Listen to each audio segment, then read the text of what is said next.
Welcome to the deep dive. We're diving straight into the dynamic heart of Makati today, specifically its central business district. Right. And it's a pretty big area. We're talking about 950 hectares. Includes some really well-known villages. Exactly. Makati's got history, of course, Ayala Avenue back in the 50s, the commercial center in the 60s.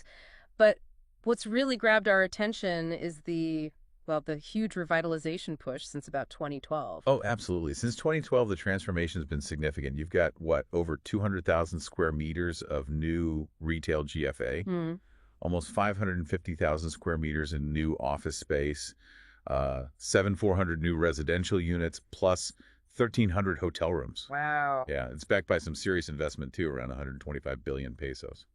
So our mission today really is to dig into what these developments mean for Makati as, a place to live, work, and play. Okay, let's start with that urban living. How is it actually changing on the ground? It feels like more than just new towers going up. That's a great point. There's a really interesting focus on improving walkability and connectivity. I mean, a great city isn't just buildings, right? It's how easily people can move around and interact with their surroundings. So more public spaces, better parks. Exactly. Yeah. More civic spaces, definite park improvements, and a conscious effort to weave art into the urban fabric. Right, like Washington Sissup Park in Legazpi or Jaime Velasquez Park over in Salcedo. They're not just patches of green. They feel really vital. They are. And it's not just the permanent stuff. Things like car-free Sundays or the Art Walk, they bring a whole different vibe to the streets. Yeah, it changes the energy. And then you look at the lifestyle aspect. Events like Art in the Park, those weekend markets, Salcedo Saturday, Legazpi Sunday, they're hugely popular.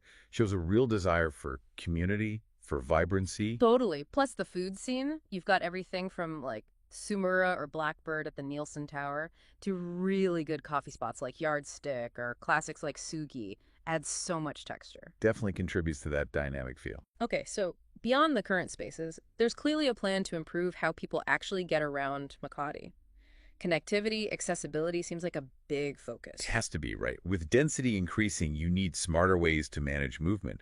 The big one is the major rail project and the upgraded bus system. Target completion for those is around 2026. 2026, okay. That's pretty significant. Very. But it's not just the huge projects. They're doing work at the street level, too. Like on Legazpi Street, there are infrastructure upgrades happening, finishing between October 2025 and 2028. So it's kind of layered, big picture and street level. Exactly. It feels holistic.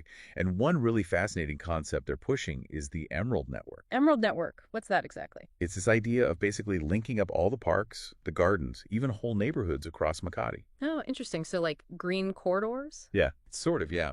But it's more than just looking nice. Right. The goal is to boost walkability, improve quality of life for everyone there, and, ultimately, even increase property values by making the whole area feel more connected and, frankly, more desirable. That makes a lot of sense. Which brings us neatly to Lorien Residences. It's being positioned right in Makati's Garden District, adjacent to Greenbelt. Sounds like it fits right into this whole enhanced urban living picture. It really does. Yeah. Lorien has this quite rare position right next to Greenbelt.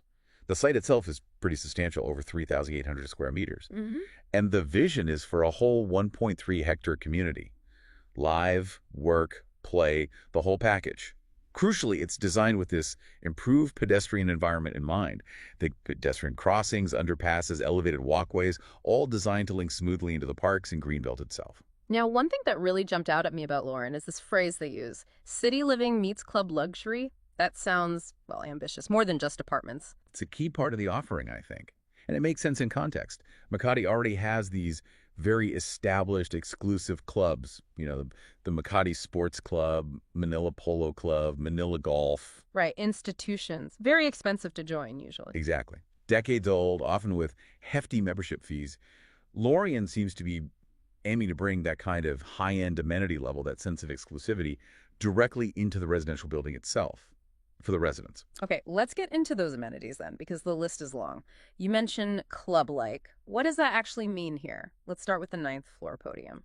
All right, so on level 9, you've got a garden lanai, a proper sport hall, which sounds quite versatile. Yeah. A social hall for gathering. I saw floating seats mentioned. Sounds intriguing. Yeah, unique features like that. Plus, multiple pools, a lap pool for serious swimmers, a leisure pool for relaxing, and a separate kids pool. Right. And areas like a pool lanai, gazebos, it really does have that resort feel, but vertical in the city. Okay, so that's the active social hub. What else? Well, moving up, level 57 has a meditation room and a lounge. So dedicated spaces for quiet, for unwinding. Nice. A bit of calm above the city. And then even higher, on the 63rd floor, there are sky gardens. Imagine the views from up there, plus that connection to green space. Wow, okay, and I saw a whole section for a sky deck, too. Yes, the sky deck seems geared towards entertainment and even business. There's a private dining room, a wine lounge, a cinema room. A cinema room, nice. Yeah, plus a co-working lounge, a library, a business lounge, even a boardroom. So it covers both lifestyle and, work from home or meeting needs. It's like having a business center and an entertainment suite rolled into one. Pretty much. Yeah. And then there's the whole wellness aspect, the gym amenities. Right. Tell me about that. More than just treadmills, I assume. Oh, yeah.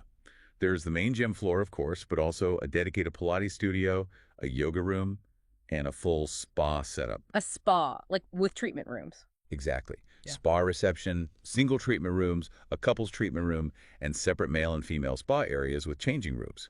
It's comprehensive, truly aiming for that holistic, luxury living experience. And I guess the property management services tie into that club feel, too. Things like helping with amenity bookings, handling parcels. Absolutely. It's about providing that seamless, high-touch service level that you'd expect at, well, an exclusive club. Takes away some of the daily hassle. Okay, super important for anyone considering this. The financials. How does the payment work? I heard it's a longer term. Yes, that's a significant feature. It's a 7-year payment term. That's quite extended. 7 years, okay. And the structure is this 10-30-60 scheme. Can you break that down? Sure. So it starts with a 10% down payment, pretty Right. standard. But then the next 30% of the price is spread out in monthly installments over the full 7 years. Ah, okay. So smaller monthly payments for a long time. Exactly. And then the remaining 60% is due as a final balloon payment at the end of that 7-year period. Crucially, they're offering 0% interest on those payments during the construction phase. 0 interest during construction, paid over 7 years. That does make it potentially more manageable, doesn't it? Especially for a premium property. It certainly could open it up to more buyers who can manage the monthly payments and plan for the final balloon. The specific amounts, of course, vary depending on the unit, whether it's a suite, 2-bedroom Parkside, or the glass units. But the 10-30-60 structure over 7 years applies across the board. Got it. Okay, we mentioned Lorien is right next to Greenbelt. You said a redeveloped Greenbelt. That implies changes are happening there, too. That's right. Being connected to a revitalized Greenbelt, and by extension Glorietta nearby, is a huge plus. Greenbelt's already a major hub for upscale shopping, dining, cinemas, that Central Park space. Yeah, it's a destination. Exactly. So having that potentially refreshed and improved right on your doorstep, that's unparalleled access. And being in the CBD naturally means you're close to everything else, offices, other malls, transport links. Makes sense. Let's talk about the look and feel. The design team sounds impressive. International names involved? Yes, definitely. For the interiors, they've brought in Joyce Wang's studio. Joyce Wang. I think I've heard that name. Very highly regarded. International firm, offices in Hong Kong and London. Joyce Wang herself is an MIT and Royal College of Art grad. Her studio is known for this approach that blends storytelling with luxury, often using like raw, organic materials. They do amazing work in high-end hospitality, residential. Any example? Sure, they did Mott 32 Cebu, worked on the Berkeley Hotel in London, collaborations with brands like Louis Vuitton, Rolls-Royce, really top-tier stuff. You can check out their portfolio at joycewangstudio.com. Okay, wow. So that's interiors. What about the outside, the landscaping? That's Landscape Tectonics. Their website is landscape-tectonics.com. They'll be shaping the outdoor spaces, the gardens, really bringing that garden district feel to life. And the architect. HB Design is also listed as a key consultant. Their site is hbdesign.biz. So yeah, a strong lineup of international design talent involved. It signals a real commitment to design excellence. It definitely does. So with that level of design input, what's the big idea, the architectural vision? It's quite interesting, actually. They have this design narrative built around 3 themes. First, the aviation enthusiast, which is a nod to Ayala Triangle Gardens' past as an airfield. Oh, right. I forgot about that. Second, the avant-garde, inspired by Filipino cultural icons. And third, the visionary, which celebrates Joseph McMicking's original vision for Makati. History, culture, vision. How does that translate into the actual building design? Well, the architecture itself is inspired by the natural landscape, specifically something called karst topography, those dramatic limestone formations. Like you see in Palawan or Bohol. Exactly like that. So the tower is envisioned as this striking limestone spike rising up, but with greenery integrated onto the amity levels like a forest climbing the structure. There's also a reference to Manila's position between the bay and the lagoon, Manila Bay and Laguna de Bay, using concepts like the peak, ground, and canopy.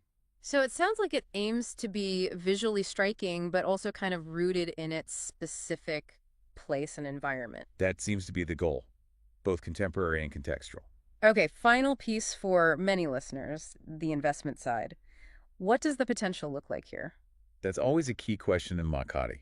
If you look back at previous Ayala Land Premier projects in the area, things like One Roxas Triangle, Park Terraces, Garden Towers, Two Roxas, Park Central. All prime addresses. Absolutely. Historically, they've shown a pretty consistent compound annual growth rate, the CAGR, on their price per square meter from when they launched to what they're worth now. It suggests strong potential for value appreciation in this specific part of Makati.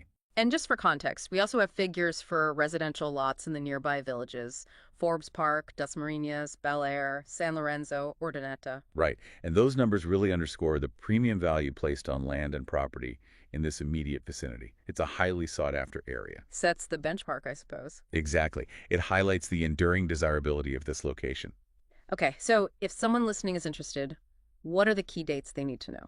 The main thing right now is the ELOI submission. That's the expression of interest. It starts on Wednesday, May 28th, 2025 at 9 a.m. sharp. May 28th. And the deadline. The deadline to get that ELOI in is Tuesday, June 10th, 2025 at 12:00 p.m. noon. So there's a specific window there. Important dates to mark if this deep dive has piqued your interest. Good to know. So wrapping things up, Lorien Residences really seems to be positioning itself as more than just another condo tower. It's offering this unique blend, the extensive, genuinely club-like amenities, the prime spot next to a redeveloping greenbelt, and this high-level design from international names. I think that sums it up well. With that whole package, the amenities, the location, the design pedigree, it really is poised to become, potentially, an iconic, one-of-a-kind residential building in Makati City. And you mentioned the surrounding area, too. Right, you also have the adjacent De La Rosa Park being developed, which will include retail components, plus the BPI headquarters nearby. It all contributes to this integrated, really quite unparalleled living experience right in the city's heart. It's certainly a compelling picture of Makati's evolution and what Lorien aims to be within it. Thanks for breaking that all down. My pleasure. And for you, our listener, we'll leave you with this thought. In a city constantly reinventing itself like Makati, what are the qualities that truly define an iconic place to live, not just for now, but for the future? Something to think about.